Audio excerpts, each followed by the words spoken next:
کہ بل اور لاء میں کیا فرق ہے.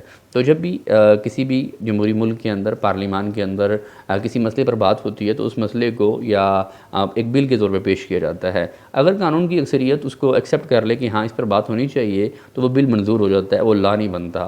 تو اس وقت پاکستان میں یہ ٹرانسجنڈر بل جو ہے وہ ایکسیپٹ ہوا ہے کہ اس پر بات ہونی چاہیے. اب یہ ٹرانسجنڈر بل کہتا کیا ہے, ہم اس پر بات کریں گے آپ کے ساتھ. اصل میں یہ ٹرانسجنڈرز جو لوگ ہیں ان کو ایک قانونی حیثیت دینا چاہتا ہے.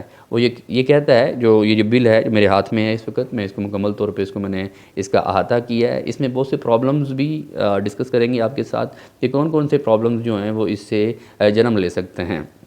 تو اس وقت میرے پاس جو بل ہے میں کچھ اس کے سیدھا نکات آپ کے سامنے شیئر کر دوں کہ اگر کوئی شخص 18 سال کی عمر میں اسے یہ لگے کہ اس کی جو پرسیپشن ہے وہ یہ ہو کہ وہ ایک اس کو مرد کی فیلنگ آ رہی ہے کسی عورت کو, یا کوئی عورت ہے اس کو یہ لگے, مرد کو یہ لگے کہ وہ عورت ہے, یا اس کی جو پرسیوڈ آئیڈینٹی ہے وہ عورت ہے, تو وہ نادرہ میں جا کے اپنی آئیڈینٹی کو عورت کروا سکتا ہے. تو اگر کوئی اور سیم ایز اٹ از اگر کسی عورت کے ساتھ یہ مسئلہ ہے تو وہ اپنے آپ کو مرد کروا سکتی ہے. اب جو انہوں نے چیزیں بیان کی اس میں لا آف انہیریٹنس کو ڈسکس کیا گیا اور دیگر رائٹس کو ڈسکس کیا گیا کہ رائٹ آف انہیریٹنس کیسے ملے گا مثال کے طور پہ. اور پھر یہ کہا گیا تھا کہ یہ صرف ان نادرہ کے کاغذوں میں نہیں ہوگا بلکہ پورے پاکستان کے انسٹیٹیوشنز جو ہیں وہ اس کو ایکسیپٹ کریں گے اور اس آئیڈینٹی کو تسلیم کریں گے اور اسی آئیڈینٹی کے ساتھ جو ہے نا وہ اس کے ساتھ بیہیو کریں گے. تو باقی جتنے بھی رولز اور ریگولیشنز ہیں ان سے کوئی اختلاف نہیں ہے. Right to life, right to property, جو بھی میرے حق ہیں یا کسی بھی ایک عام انسان کے پاکستان میں حق ہیں وہ اس کے حق ہیں, اس کو ملنے چاہیے. اس کے ساتھ کوئی ڈسکرمنیشن نہیں ہونا چاہیے, اس کا تمسخر اڑانا نہیں چاہیے, اس کے ساتھ مذاق نہیں کرنا چاہیے, اس کی تذلیل نہیں ہونی چاہیے. اس کو وہ تمام رائٹس جو ہیں جو اسٹیٹ ایک عام شہری کو دیتی ہے اس کو وہ میسر ہونے چاہیے. اس سے کوئی اختلاف نہیں ہے. اب جو اختلافی نکات ہیں وہ میں آپ کے سامنے بیان کر دیتا ہوں. وہ ہے right of inheritance. Right of inheritance کیا ہے؟ وہ یہ ہے کہ اگر کوئی شخص جاتا ہے نادرہ کے دفتر اور وہاں یہ کہتا ہے کہ جو میری پرسیوڈ فیلنگ ہے وہ فیمیل کی ہیں, تو رائٹ آف انہیریٹنس اس کے اوپر کون سا لاگو ہوگا جو اسلام کے اندر عورت کے لیے ہے کہ اس کا آدھا حصہ ہوگا.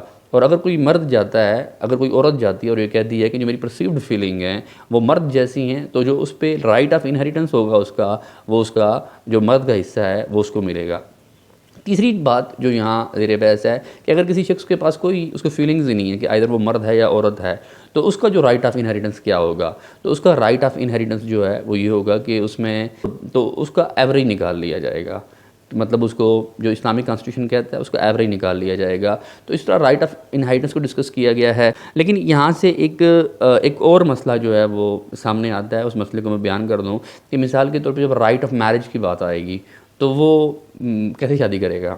اس کی آئیڈینٹی تو اسٹیٹ کے اندر اگر مثال کے طور پہ جو جینڈر آئیڈینٹی ہے اگر اس کی فیمیل کر دی ہے تو پھر جو میرجز کا معاملہ ہوگا وہ کیا ہوگا کہ پھر اسٹیٹ کے اندر یہ لا ہے نا کہ مرد عورت کے ساتھ شادی کرتا ہے. تو یہ ایک بڑا پیچیدہ صورتحال اختیار کر جائے گا معاملہ کہ کیا پھر سیم جینڈرز کی میرجز کے حوالے سے اسلام کیا کہتا ہے. قوم لوط پہ عذاب آیا, اسلام کی جو پھر یہ مکمل طور پہ انکانسٹیٹیوشنل ہے. اسلام اس کی بالکل کسی بھی صورت میں اجازت نہیں دیتا کہ غیر فطری طریقے سے سیم جینڈرز کے درمیان جو ہے وہ شادی ہو, کیونکہ یہ تو ان نیچرل ہے اور نہ ہی اس کی کوئی پروڈکٹیوٹی ہے. تو اس بات کو بھی پھر مد نظر رکھا جائے گا. تو بہت سے علماء جو ہیں یا بہت سے لوگ جو ہیں وہ اس قانون کو اس بات سے اس سے اختلاف کر رہے ہیں کہ یہ ایک راستہ فراہم کر رہا ہے آنے والے وقتوں میں کہ جو لاز ہیں وہ بن جائیں گے اس حوالے سے کہ مرد کو مرد کے ساتھ شادی کی اجازت دے دی جائے گی. بایولوجیکلی تو وہ مرد ہے. مثال کے طور پہ ایک بندہ کہہ رہا ہے میں ٹرانسجنڈر ہوں, مجھے لڑکیوں کی فیلنگز آ رہی ہیں, تو وہ بایولوجیکلی تو مرد ہے لیکن اس کو آئیڈینٹی دے دی گئی گرلز کی یا فیمیل کی. تو اب اس کا میرج کا معاملہ کیا ہوگا؟ تو اگر اس کی مرد کے ساتھ شادی ہوتی ہے تو پھر تو یہ ان اسلامک ہے, کسی بھی صورت میں اسلام اس کو قبول نہیں کرتا. لیکن بالکل بھی میں اس ویڈیو کے توسط سے یہ کہنا چاہتا ہوں کہ میں ٹرانسجنڈر کے ساتھ سمپیتھی رکھتا ہوں. میں بہت سے ایسے ہمیں سوسائٹی کے اندر اگرچہ پاکستان میں ایک بڑی تعداد نہیں ہے لیکن پھر بھی بہت تھوڑے لوگ ایسے موجود ہیں. پہلے تو مجھے اس کے بارے میں پتہ نہیں تھا لیکن اس ویڈیو کو ریسرچ کرنے کے بعد چلا پتہ اور مجھے سمپیتھی ہوئی ان لوگوں کے ساتھ کہ ہاں یہ ایشو پایا جاتا ہے. لیکن یہ ایشو کیا بایولوجیکل ہے, سائیکولوجیکل ہے, یہ انڈرسٹینڈ کرنے والی بات ہے. اور پھر ڈٹرمنیشن جو ہے نا وہ بہت امپورٹنٹ ہے اس ایشو کی. کہ مثال کے طور پہ اگر آپ نادرہ کے آفس میں چلے جائیں اور کہیں کہ جی میں مجھے عورتوں والی فیلنگز آتی ہیں یا مجھے مردوں والی فیلنگز آتی ہیں، تو پھر میں پرسیو کرتا ہوں اپنی جینڈر جو ہے وہ مرد ہوں، میں پرسیو کرتا ہوں کہ میری جینڈر جو ہے وہ عورت ہے، تو پھر تو اس سے بہت زیادہ مسائل جنم لیں گے۔ وہ مسائل جو ہے وہ ناقابل حل مسائل ہوں گے۔ مثال کے طور پہ ایجوکیشن سیکٹر کے اندر ایک لڑکا یہ کہتا ہے کہ میری جو پرسیو آئیڈینٹی ہے وہ عورت ہے، تو اس کو ہم بٹھا دیں گے کیا گرلز کلاس روم کے اندر؟ وہ وہاں کے جتنی بھی خواتین جو جو چیزیں استعمال کرتی ہیں ان کو ایکسیس دے دی جائے گی؟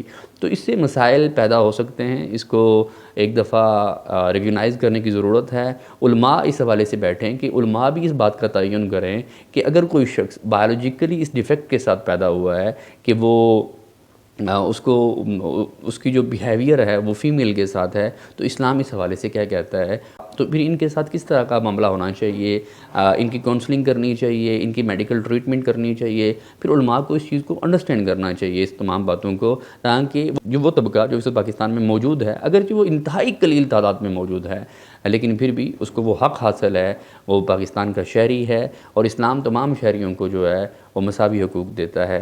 تو علماء کو بھی انڈرسٹینڈ کرنے کی ضرورت ہے اس بات کو، کہ پہلے تو اس بات کو آپ اس کو ڈیفائن کریں، قوم کو بتائیں، علماء کے سامنے بات رکھیں، اس کے بعد میڈیکل ڈاکٹرز کو بلائیں، جو پی ایچ ڈی ڈاکٹرز ہیں بایولوجی کی ان کو بلائیں، سائیکالوجی کے ڈاکٹرز کو بلائیں، پھر اس معاملے کو انڈرسٹینڈ کریں کہ آئدر کی جو بیہیویئر ڈیولپ ہوا ہے کسی بچے کے اندر کہ وہ بایولوجیکلی تو بچہ ہے لیکن وہ سائیکالوجیکلی سوچ رہا ہے کہ نہیں وہ تو لڑکی ہے، تو اس کو تدارک کیسے ممکن ہو؟ تو پہلے آپ اس کا حل نکالیں، تو پھر قانون کی طرف آتے ہیں، تو قانون میں ان کو تمام وہ حقوق ملنے چاہیے جو ایک عام شہری پاکستان کو ملے ہوئے ہیں، اور یقینی طور پہ ان کو وہ میسر ہیں، اور وہ پاکستان کی یونیورسٹیز میں پڑھتے بھی ہیں۔ جو میل ہے وہ میل آئیڈینٹی کے ساتھ پڑھتا ہے، جو فیمیل ہے وہ فیمیل آئیڈینٹی کے ساتھ پڑھتی ہے۔ جو امپورٹنٹ پرابلم یہ ہے کہ صرف اس پرسیو کے اوپر کہ جی میں پرسیو کر رہا ہوں کہ میں ایک مرد ہوں، یا میں پرسیو کر رہی ہوں کہ میں ایک عورت ہوں، تو صرف اس پرسیپشن کے اوپر کہ کوئی شخص آ کے یہ کہہ رہا ہے کہ جی میں مرد ہوں یا میں عورت ہوں، تو خالی اس کی پرسنل پرسیپشن کی بنیاد کے اوپر اگر آپ رائٹ دے دیں گے تو پھر اس سے بہت سے مسائل پیدا ہوں گے، اور وہ مسائل انہیریٹنس کے ہوں گے، وہ مسائل میرج ریلیٹڈ ہوں گے، وہ مسائل ہمارے کانسٹیٹیوشن آف پاکستان کو چیلنج کر سکتے ہیں جو کہ بیسڈ آن اسلامک کانسٹیٹیوشن ہے۔ تو اس مسئلے کا تدارک جو ہے وہ ڈسکشن کے ساتھ اور ہیلدی ڈسکشن کے ساتھ ہے، وہ تنقید برائے تنقید کے ساتھ نہیں ہے، ارریشنل اپروچ کے ساتھ اس مسئلے کا حل کبھی ممکن نہیں ہوگا۔ اس مسئلے کا حل ہو سکتا ہے ریشنل اپروچ کے ساتھ، کہ لوگ اس کے بارے میں سوچیں، اور مثال کے طور پہ اگر آپ جیسے اس میں بہت سے رائٹ لکھے ہوئے ہیں جو لگتا ہے کہ ہاں وہ بڑے سوٹیبل رائٹس ہیں، ان کو ملنے چاہیے، ان کی کسی بھی صورت میں تضحیق نہیں ہونی چاہیے۔ کہ مثال کے طور پہ کلاس روم میں ایک ٹیچر آ رہا ہے جو ٹرانسجینڈر ہے، اس کا بیہیویئر جو ہے وہ عورتوں جیسا ہے لیکن وہ ہے مرد بایولوجیکلی، تو بچے اس پر ہنسیں نا، یہ اس کا رائٹ ہے۔ اب دیکھیں نا، یہ ایک ایسا بیہیویئر ہے جو بچپن سے اس کے ساتھ ہے۔ اب ایک چیز جو ہے جو اس کی ٹریٹ کا حصہ ہے، تو اس کو بنیاد بنا کر اس کی تصدیق کسی بھی صورت میں نہیں کی جا سکتی، نہ ہی اس کا اسلام اجازت دیتا ہے، نہ ڈیموکریٹک اسٹیٹ میں اس بات کی اجازت ہو سکتی ہے۔ تو میں اس ویڈیو کے توسط سے میں تمام لوگوں کو کہنا چاہتا ہوں کہ کسی بھی مسئلے کا حل جو ہے نا وہ شعوری بنیادوں پر ہونا چاہیے، اس پہ ڈسکشن ہونی چاہیے، اس پہ ہیلدی ڈسکشن ہونی چاہیے، اور پھر اس مسئلے کا حل جو ہے اس کے لیے تجاویز آنی چاہیے، تاکہ جو قانون سازی کرنے والے ہیں ان کے پاس اب سارے کی ساری تجاویز موجود ہوں گی تو وہ اس پہ بہتر قانون سازی کر سکیں گے۔ تو جڑے رہیے پروفیسر آن لائن کے ساتھ، تعلیم اور شعور کے اس سفر میں ہمارا ساتھ دیں۔ اللہ نگہبان۔